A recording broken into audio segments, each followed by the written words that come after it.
Das garden.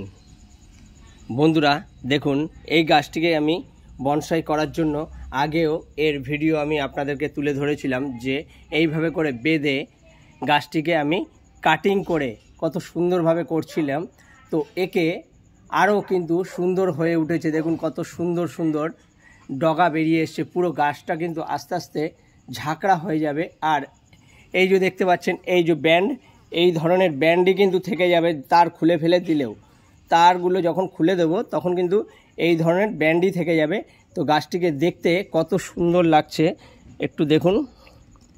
এইভাবে কিন্তু আপনারাও করে নিতে পারবেন। এইভাবে আপনারাও যে কোনো গাছকে এইভাবে কাটিং করে এইভাবে করে বেঁধে আপনারাও কিন্তু গাছকে এইভাবে বনসাই করে খুব সুন্দর একটা শেপে আনতে পারবেন। আপনি যেমন শেপ দিতে চাইবেন তেমন শেপে কিন্তু দিতে পারবেন। ভিডিওটি ভালো লাগলে বন্ধুরা লাইক শেয়ার কমেন্টস করবেন। প্লিজ চ্যানেলটিকে সাপোর্ট করে দেবেন।